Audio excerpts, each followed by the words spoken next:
Cek cek satu dua, oh sudah mulai lah. Oke. Assalamualaikum warahmatullahi wabarakatuh. Selamat pagi ya Allah kendaraan. Selamat pagi semuanya. Alhamdulillah kita sudah memasuki di di penghujung semester semester 1 2 3 semester 3 untuk kelas 11, yang dimana kita sudah memasuki ke pembahasan bab 4, yaitu membahas tentang revolusi besar dunia dan pengaruhnya terhadap umat manusia.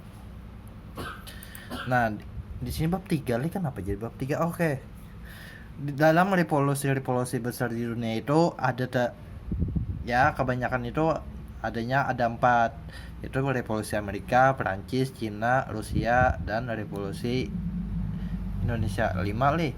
Jadi dan 4 inilah yang Amerika, Perancis, Cina, dan Rusia itu emang pengaruhnya itu sangat besar. Bahkan pengaruh revolusi pada masa lalu itu pun masih berasa sampai saat ini, kalaunya kalian merasakan. Tapi kalaunya orang-orang dewasa ataupun orang-orang yang kritis itu masih berasa gitu. Oke, dalam ini kita akan membahas tentang revolusi Amerika dan revolusi Perancis. Kita membahas revolusi Amerika dulu. Revolusi Amerika, kalau dilihat dari latar belakangnya, kalau di buku itu halaman 50 dan 51, di sana kan dikatakan bahwasanya sebelum sebelum yang dimulainya revolusi itu pasti ada latar belakang. Karena kan kalaunya tidak ada penyebab, kalaunya tidak ada akibat, kan pasti ada penyebabnya gitu. Nah, di sana dikatakan bahwasanya antara pada saat itu Amerika itu belum ada, yang ada hanyalah koloni Inggris. Jadi koloni itu uh, orang buangan yang ada di Inggris, baik itu orang politik, agamawan, bangsawan yang ditindas, sama alhamdulillah masuk angin, sama orang-orang yang di penjara ataupun yang kejahatannya yang luar biasa. Nah, karena di Inggris itu penjaranya sudah penuh, lalu dikirim ke Amerika untuk dijadikan budak ataupun pekerja di sana.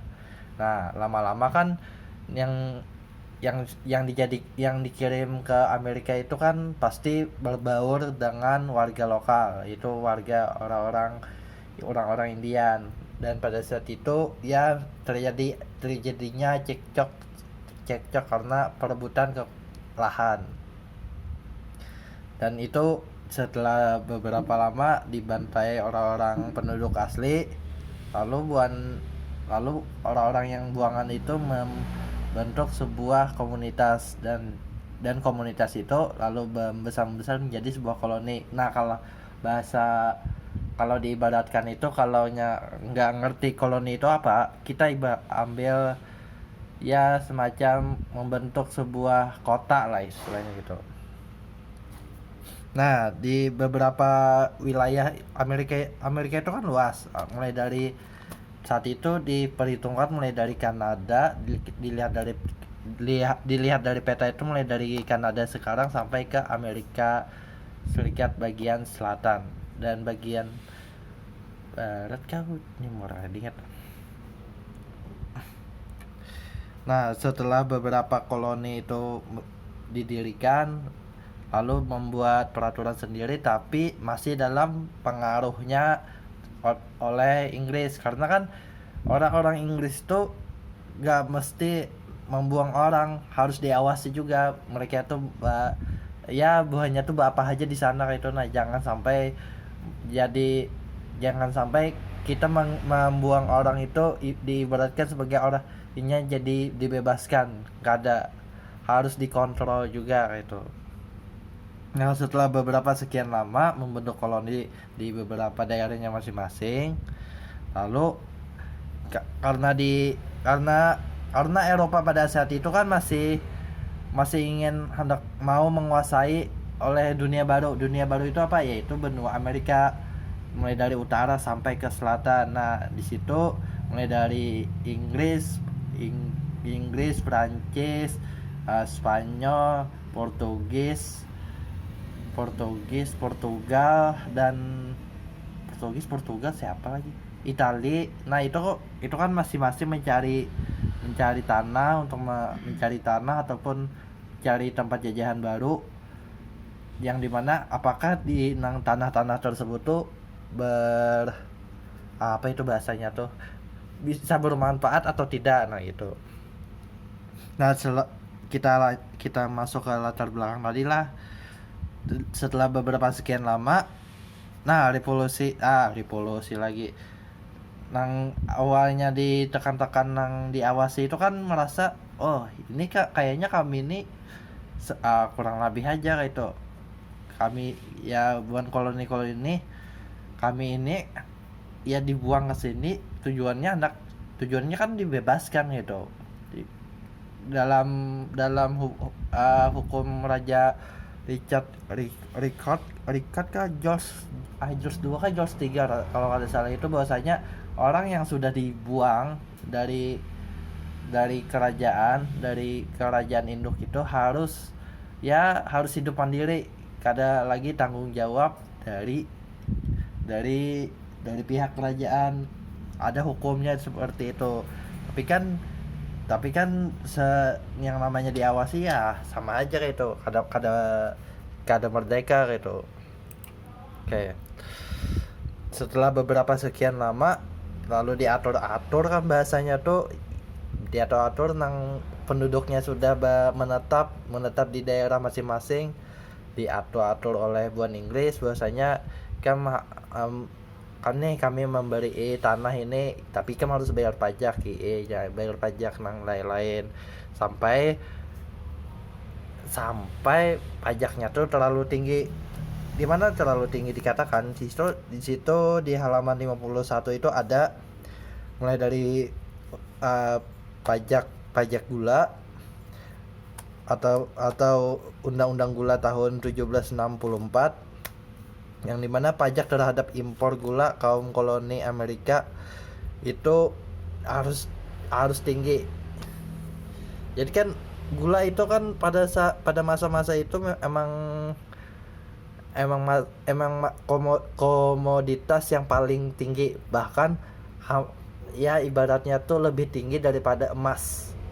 Dan gula itu pada saat itu ya hampir menyaingi komoditas rempah-rempah yang ada di Indonesia atau yang ada di Nusantara.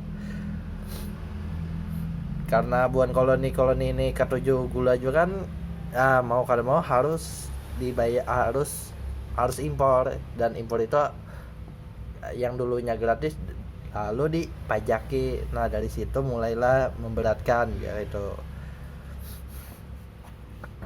Terus juga yang koloni itu kan rata-rata orang-orang yang punya tanah tapi disuruh untuk ya Allah kendaraan yang punya tanah tapi harus digali dan dieksploitasi, apakah di sana ada tambang kah atau apa gitu.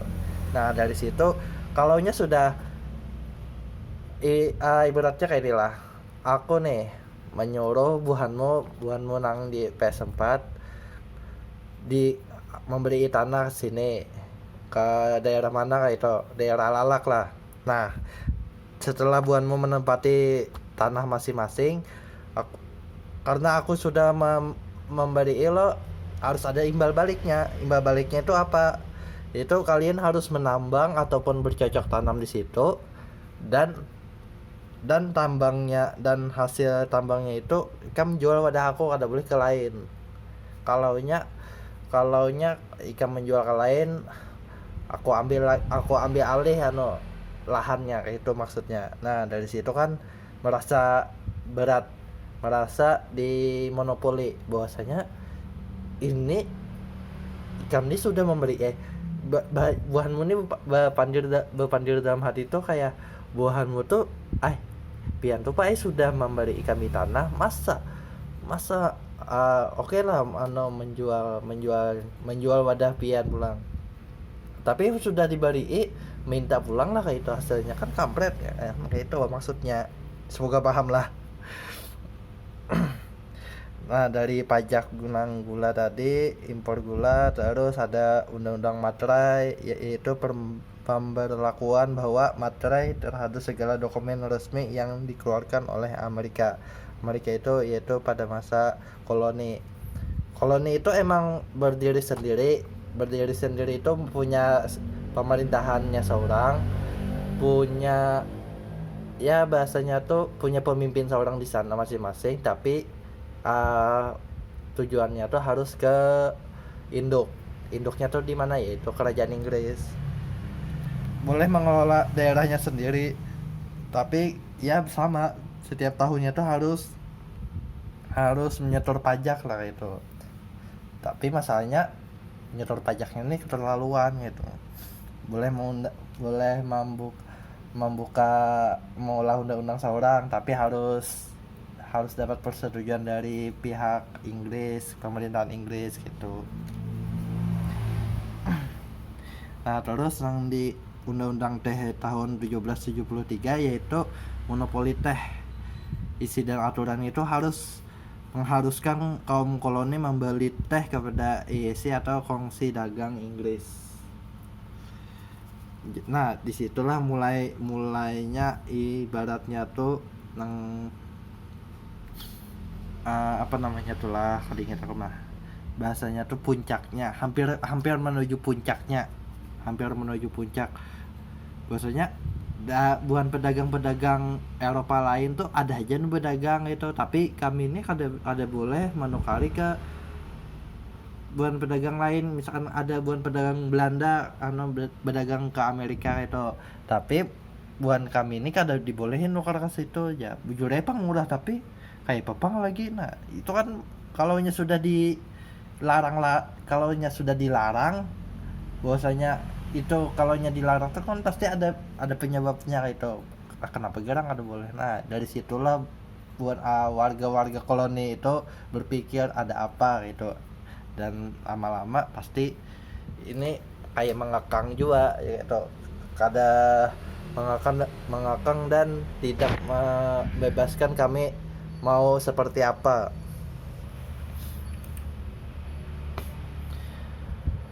Karena yang pemberlakuan pajak itu kan pasti berhubungan dengan berdagang. Paham kebebasan dalam berdagang tetap halaman di 51.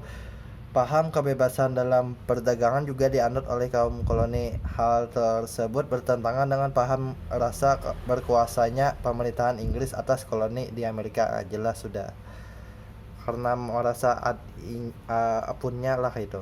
Karena hal tersebut, pemerintah Inggris memberi perintah agar hasil bumi di daerah koloni harus dijual kepada negara induk. Dan juga sebaliknya, pemerintah Inggris mewajibkan penduduk koloni untuk membeli barang-barang dan hasil industri negara induk saja. Peraturan tersebut akhirnya ditentang oleh kaum koloni karena bersifat monopoli dan menghendaki adanya kebebasan dagang. Jadi ya yang namanya monopoli itu sama kurang lebih aja gitu yang ada di Indonesia. Kalau di Indonesia itu monopoli yang dilakukan oleh Belanda itu kan kenapa jadi berjalan mulus, karena Belanda memegang pemimpin di daerah masing-masing. Ada di Jawa, di Sumatera, di Sulawesi, di Kalimantan. Itu diikutinya kepalanya bahwasanya jualan tuh hasil jualan ikan tuh jual wadah kami aja, dan yang kami jual nih bukan piano kali jadi itu. Dan di dalam ceritanya tuh ada cerita lagi, dalam faktanya tuh dibuatlah semacam rumor-rumor ataupun semacam bahasa wahin itu hoak, bahwasanya kan bilangnya manukarya pun Cina tuh aja bisa ketulahan ya kan, macam-macam lo buan Belanda kayak itu. Kalau yang namanya Belanda nih licik juga. Aduh, kendaraan jam berapa inilah, jam 12 masih aja ramai kendaraan. Karena buan Belanda ini lecek juga kan, ya mau kada pasti supaya jangan tapi memberontak benar. Memberontak sih ada aja tapi jangan sampai meletus gitu.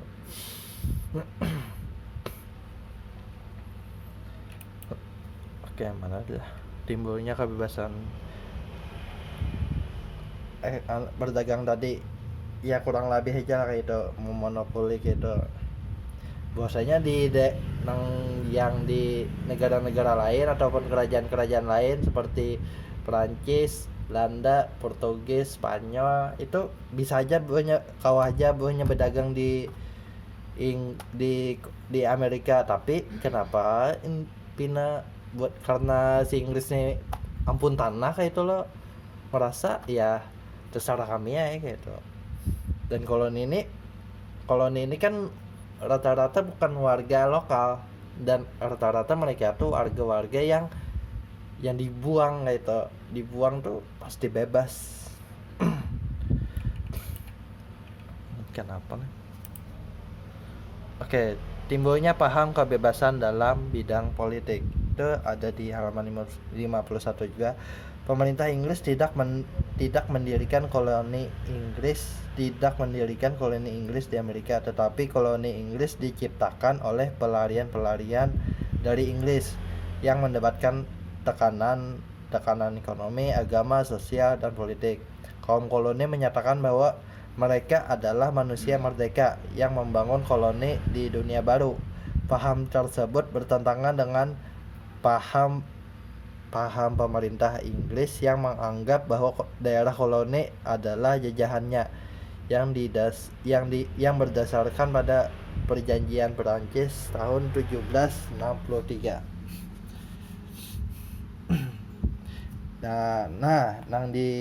Yang dimaksud dari kebebasan dalam politik itu kan ada di halaman 51 bagian atas itu. Setelah dalam perjanjian Inggris itu kan wilayah itu kan sudah dibagi antara punya Inggris sama punya Perancis. Nah, tapi masalahnya adalah yang mendirikan itu adalah orang-orang yang dibuang. Karena kan kalaunya dalam pemerintahan, dalam hukum kuno oleh kerajaan Inggris tuh kalaunya sudah dibuang kan lain tanggung jawab kami kayak itu. Dalam lain tanggung jawab kerajaan lagi gitu. Misalkan hendak dijadikan budak atau hendak dijadikan apa kali ya terserah kayak itu, ada masalah karena itu anutannya tuh masih terbawa. Itu salah satu. Yang kedua kan di sini paham tuh yang di sini dikatakan paham tersebut bertentangan dengan paham pemerintahan Inggris yang menganggap bahwa daerah koloni itu adalah dari jahannya. Kok bisa sih bahasanya tuh bahasa kami ini sudah dibuang. Oke, sudah dibuang. Artinya kan pemerintahan Inggris ini sudah membuang kami dan kami ini bebas hendak apa aja. Terus kami hendak mendirikan sebuah pemukiman tetap, timbul yang sudah menyatakan membuang tuh hendak mengklaim dalam arti ini adalah jajahan kami. Bahasanya tuh apa lah? Ikam kadinget lah bahasanya tuh. Habis dibuang ambil pulang. Kayak apa deh? Kami dicampakkan tak terus mengakui pulang, kan aneh gitu. Dan itu bertentangan benar gitu. Bertentangan tuh ya banyak pertentangannya, mulai dari hukum tradisional sama perjanjian Paris yang dilaksanakan oleh Prancis sama Inggris gitu. Oke. Semoga kalian paham lah. Terus selanjutnya adalah terjadinya peristiwa The Boston Party, yaitu revolusi Amerika meletus karena ada sebab khususnya, yaitu peristiwa dikenal sampai sekarang dengan nama The Boston Party. Party teh di Boston, di pelabuhan lah tahun 1773. Pada malam hari, muatan teh tersebut dibuang ke laut oleh orang-orang Amerika. Amerika ini dalam arti orang-orang koloni, yang menyebabkan kemarahan pemerintah Inggris, yaitu Raja George III. Hal ini menyebabkan tuntutan pertanggungjawaban, tetapi penduduk koloni tidak ada yang mau bertanggung jawab atas kejadian tersebut dan menimbulkan pertempuran menandai revolusi Amerika. Nah, dari beberapa penyebab itu, mulai dari pajak tadi, kami ini sudah merdeka dipajaki pulang. Terus kami ini punya tanah seorang, karena sudah dibuang, masa mengambil pulang, hendak mengaku-ngaku pulang itu, paksa ya melawan itu loh, bahasanya tuh melawan karena teh itu pada saat itu masih boomingnya, masih minuman kelas atas buan bangsawan Eropa, buang aja gitu, hendak saking muarinya kayak itu loh. Nah, dari situlah terjadinya revolusi Amerika, yaitu peperangan antara orang-orang koloni Inggris yang ada di Amerika sama orang-orang Inggris yang bahasanya tuh disuruh oleh Raja George III. Jalannya revolusi, oke. Setelah The Boston Party itu kan tahun 1773. Nah, 3 tahun kemudian 13, karena kami ini buan koloni ini merasa sudah menang. Dalam ceritanya itu sudah hampir memenangkan peperangan, ya lebih baik kita 13 koloni ini bersepakat untuk menandatangani Declaration of Independence atau kemerdekaan negara. Jadi kada lagi bahasanya tuh 13 koloni oleh buan ini, 13 koloni itu yang dipimpin oleh gubernur tuh bahasanya tuh kada hendak lagi kami tunduk kayak itu. Kami ini sudah menyatakan berdiri sendiri, artinya merdeka seorang lah itu. Bodoh amat kalau melawan raja aja. Melawan raja tuh kayak melawan dewa, kada peduli lagi, karena kan pengetahuan sudah luas gitu pada saat itu. Dan tahun 1770 tahun pada abad ke-18 itu, tahun 1776 tuh pemikiran Renas dan yang di bab 3 itu mana lah kadinya tak aliran pencerahan atau reforma zaman penjarahan itu sampai ke Amerika itu, masa pemikirannya tuh sampai ke sana, dan bahwasanya kada perlu lagi tunduk dengan orang-orang yang ya bisa dibilang katanya memiliki darah dewa aja, tapi kok bisa dewa sekejam kayak itu lawan rakyatnya seorang, kayak itu berpikir sudah kayak itu. Nah, oke, setelah menyatakan kemerdekaan oleh 13 koloni tadi, 13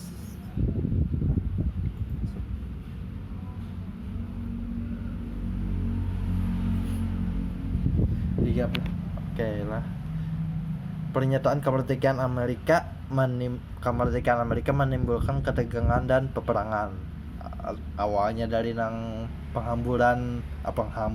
pembuangan teh ke laut itu, timbul gejolak itu. Nah, sampai puncaknya tuh karena sudah bisi pasukan seorang dan lain-lain, bisi kekuatan finansial seorang, lebih baik merdeka gitu. Karena mendengar kemerdekaannya,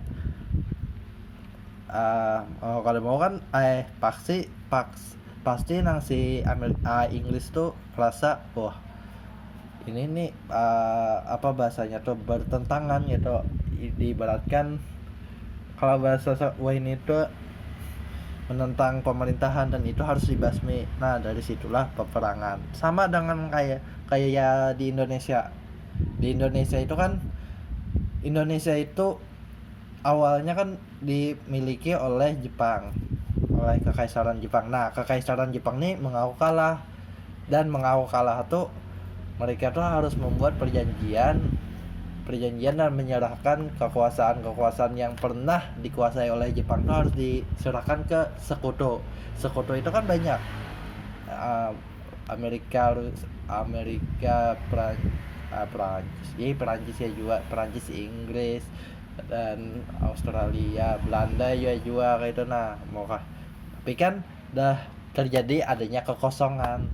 Nah kekosongan itu lalu diambil kesempatan oleh oleh orang-orang kita, yaitu menyatakan kemerdekaan pada tahun 1945. Bahwasanya kan pada tanggal itu tuh masih proses penyerahan dan mengumpulkan massa supaya di pemerintahan yang diobrak-abrik oleh Jepang tuh dikembalikan lagi ke Belanda. Tapi kan yang namanya kekosongan tuh orangnya kan ada baik saura mah ambil. Nah itu sama dengan Amerika kayak itu. Nah Amerika nih karena sudah mendeklarasi kemerdekaannya dan Inggris nih marah, ya pasti banyak nih merasa kalaunya sudah orang marah pasti hendak mengambil alih dan kata ketujuh, dan yang memicunya tuh pasti merasa benar kayak itu. Pasukan Amerika berhasil mengalahkan pasukan Inggris setelah 6 peperangan dengan Amerika itu pada 3 September 1783. Oh lama juga ya, hampir 76, 77, 78, 79, 80, 81, 82, 83, 7 tahun coy. Inggris menandatangani perjanjian perdamaian Versailles di Paris, Prancis. Ke-13 koloni menyepakati Undang-Undang Dasar dan semua wilayah koloni di bawah Negara Serikat atau United States of America. Nah dari jalan yang maksud dari revolusi Amerika itu adalah bahwasanya apa yang mereka keluarkan tuh emang kada salah dalam arti banyak tuh hendak merdeka karena ditindas gitu. Kalau Indonesia hendak merdeka ya merasa ditindas juga kayak itu, kan ada masalah kayak itu. Buhanmu kalau hendaknya misalkan pacaran merasa dirugikan terus ya, merasa ditindas ya, baik ampeh gitu, baik merdeka baik menjomblo. Makanya sampai wah ini aku menjomblo karena kalau pacaran tuh kalau aku pacaran kemerdekaanku sebagai orang manusia itu diambil, dan aku males. Oke. Pengaruh revolusi Amerika. Yang pertama adalah berkembangnya sistem demokrasi, pengakuan dan penegakan hak asasi manusia, dan menginspirasi negara jajahan untuk berjuang mendapatkan kebebasan dan kemerdekaan. Jadi revolusi Amerika itu emang yang pertama kali untuk memerdekakan diri dari koloninya, lalu dilanjutkan oleh benua Amerika di negara lain seperti di Meksiko, Kanada, di daerah Amerika bagian selatan itu pengaruhnya tuh cepat gitu. Dan berkembangnya sistem demokrasi kalaunya di Inggris itu kan karena kan dia kan jajahannya koloninya dari Inggris, dan Inggris itu kan mempunyai sistem parlementer, yaitu pada saat itu Inggris itu masih apa ya namanya, masih sistem monarki. Sistem monarki itu kan apa yang dikatakan raja itu harus dituruti mau kada mau. Nah dari situ buan koloni ini merasa enggah juga Dan kayak apa ya lah, sekolah juga menurutnya jarah jaraja tuh yang lagi gilaan ya, kayak itu maksudnya.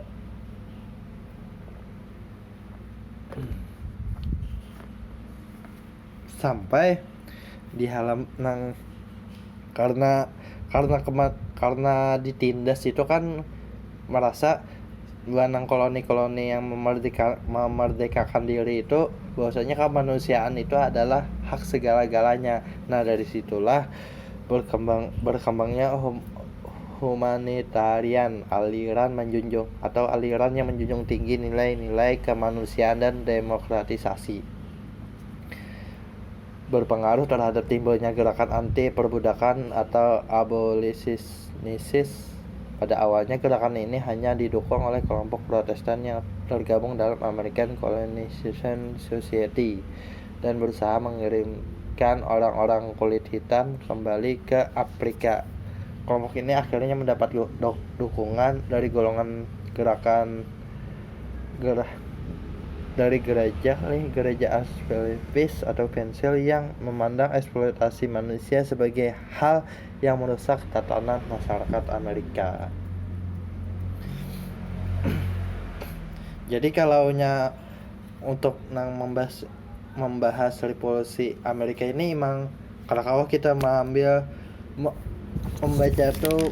membacanya tuh setengah-setengah kayak ada di yang aku jelaskan ataupun yang ada di buku. Karena kalaunya hendak mempelajari revolusi Amerika secara rinci sekali, kalian tuh harus memahaminya dulu mulai dari siapa yang menemukan Amerika itu siapa gitu. Terus beberapa penjelajahan kan, lalu dibuatlah penetapan kok bisa-bisanya si raja Inggris itu membuang tahanan mereka itu di daerah baru. Daerah baru itu ada yang di Amerika, ada yang di Australia juga gitu. Nah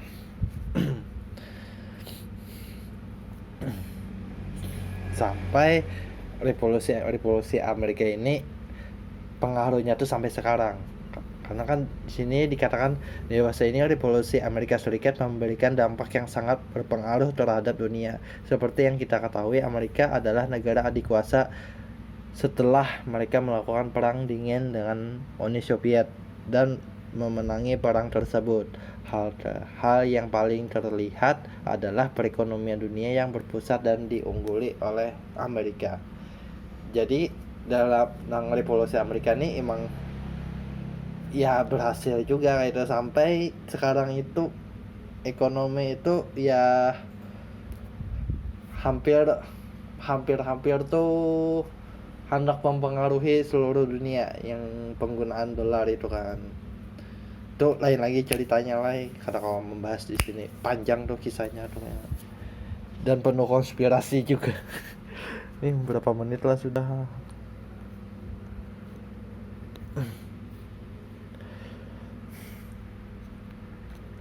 Oke, sampai sini saja. Oh ya, pertanyaan lah, coba ingat lagi. Dalam pertanyaanku ini, nah pengaruh revolusi Amerika. Apakah emang benar pengaruh revolusi Amerika pada saat itu dampaknya itu sampai ke Nusantara pada saat itulah? Karena kan pengaruh pada saat itu bukan berarti yang kemerdekaan pada tahun 1770 kemerdekaan Amerika 1776, apakah pengaruhnya itu sampai ke Nusantara? Silakan dijawab komentarnya. Itu saja dari saya. Terima kasih. Semoga kalian paham. Kalau tidak paham, silakan kalian cari referensi di luaran di internet banyak ya. Oke, itu saja dari saya. Assalamualaikum warahmatullahi wabarakatuh. Nanti di video selanjutnya itu tentang revolusi Perancis.